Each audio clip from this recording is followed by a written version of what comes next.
People really do overcomplicate fitness. There's so many different plans, different diets, different strategies, different perspective, different frameworks that just increases decision fatigue and analysis paralysis. By the end of this video, you'll have a step-by-step plan to stay lean forever. Once you get there, you will stay there forever. The first thing we have to talk about is identity shifting immediately. Right now, I have to preface by saying you are not the person whatsoever that can actually get lean. So what we have to do is we have to extract the current version of you and shift the energy, the mental syntax, the daily habits, the understanding, the perspectives, all into the person who is lean already. So the desired identity, the person you want to become. So simply just envision it, write it down, apply it in your typical day-to-day. You're going to struggle because that's just the game. It's friction. There's friction between everything that happens in reality. There's particles, molecules bouncing off atoms and energy just moving at a crazy pace that we can't even see.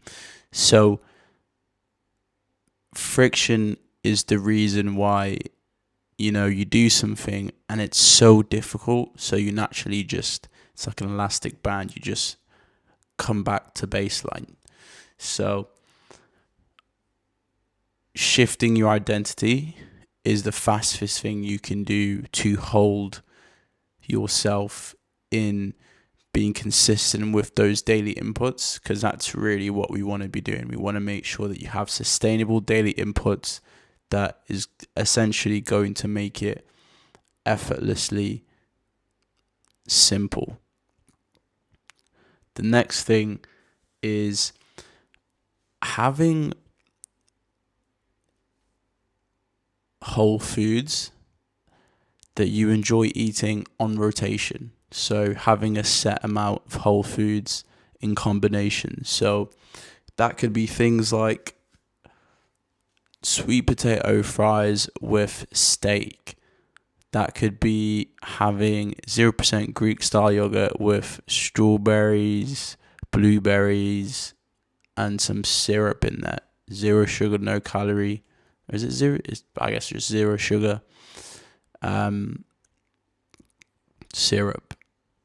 And having combinations that you really enjoy eating. You can season it, whatever the fuck you want to do. This is going to allow you to stick to it and actually enjoy the process of getting lean without feeling like you're starving yourself, you're eating bland foods, because realistically, nature's food shouldn't be bland.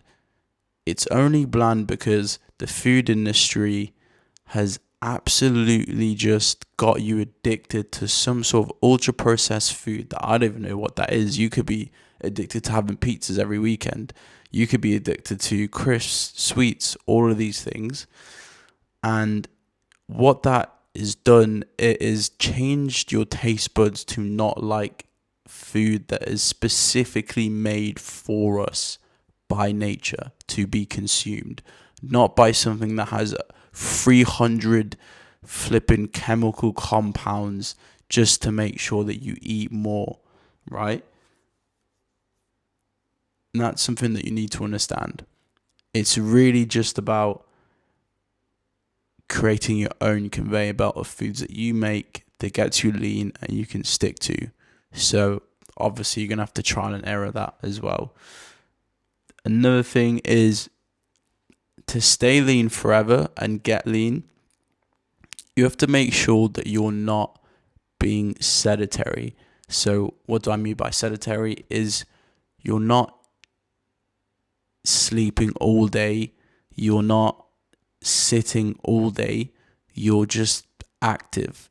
You're walking a little bit more, you're going up and down different locations, you're parking far away from the location that you need to be in just so you can walk a little bit more. You go on a walk in your breaks, just don't be sedentary. That is the worst thing you can do, because if you're sedentary, it means that you need to eat less, and we all don't want to eat less, because I don't want to eat less. If I move more, it means I get to eat more.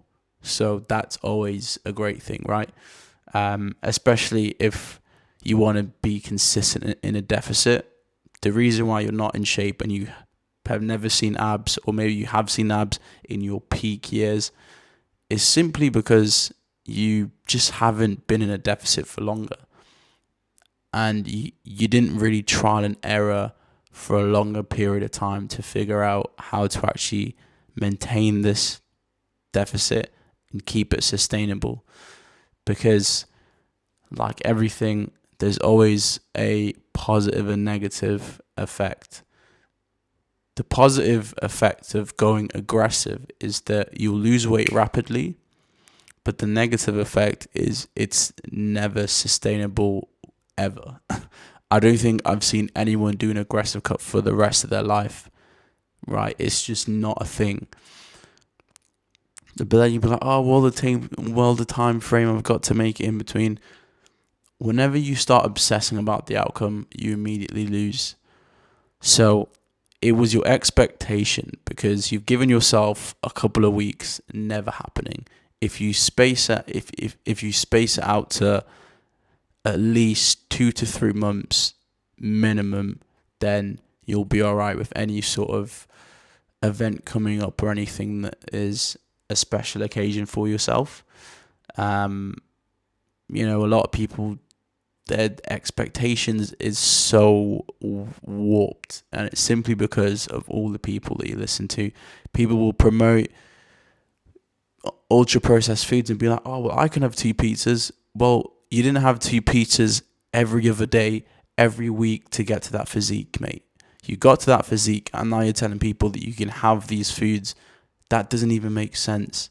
You got to the physique by consistently eating right, consistently eating whole foods, consistently finding your favorite foods and combination that keep you lean and aren't high in calories and ultra processed. That's the reality, guys. That's how it works. But people will lie to you, and you'll see these guys being shredded super lean and eating pizzas and telling you can also do the same. You fucking can't. When you get to that stage of leanness, then you can eat a pizza, because it's not going to make a fucking difference to the compounding effect of you following this routine for a very specific amount of time, and you'll be all right. And the final thing is training to failure, doing compound movements. So to get a good physique, you have to understand efficiency is super important, especially when it comes down to going to the gym. A lot of people either struggling get to the gym. Did that even make sense? A lot of people struggle to get to the gym, and that's a mental thing. It's just a shifting in perspective. If you're motivated enough, or you have identity shifted properly, then going to the gym isn't a problem. So you have to get to that place first, right? Which is the first step I mentioned earlier on. But when you can actually get in the gym, you think because you land in the gym, you're just going to get in shape. No, because there's a high percentage of people that go to the gym and still look fucking average, right?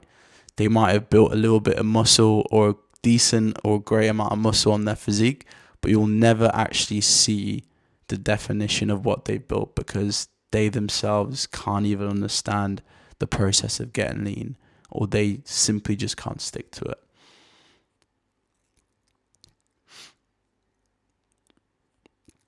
So lean muscle mass is the goal here. We want to make sure that we are building muscle at a very low body fat percentage that we can maintain. And then every single muscle that you're building, you will literally see it develop. That's the thing about lean muscle mass. It's immediately visible, no matter what clothes you're wearing, no matter what position you could be in, pause. It's just like, it's just not even close, right? Lean muscle mass, definition, you can see the separation in your muscle groups versus just being big, being fat, being at a high body fat percentage. We all know what's more attractive. We all know, if you've watched the rest of the videos that I've made, we all know exactly the opportunities that's available, the perception, the psychological triggers, the health markers. It's all just nature, guys, and it will literally work in your favor. But if I dive deep into the last thing, like I was saying, was compound movements. You want to make sure that you can do movements that you can load very heavily over time, so progressively overloaded.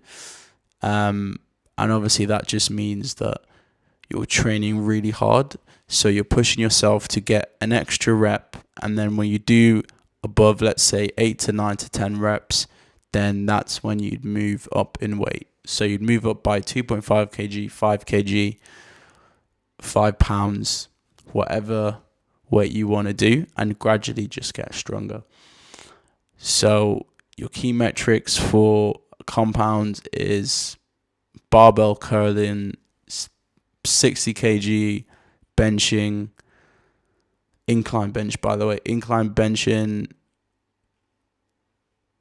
about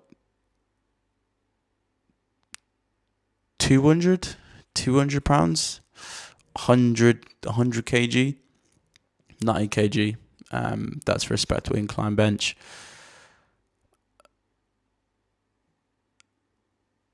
I'm trying to think. Dips as well. You want to get to 2-3 plates of dips. So that's chest. So you kind of lean forward when you're doing the dips as well.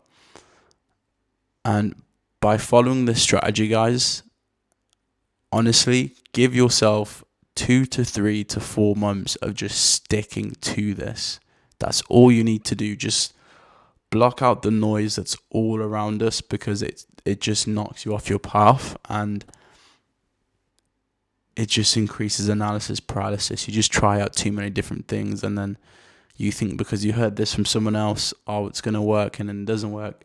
You're not giving anything enough time to marinate, right? So try it out, and obviously let me know how you get on. Come back to this video in a couple months, but do like the video, guys, and hit me with a comment if you got any questions or anything like that. Peace.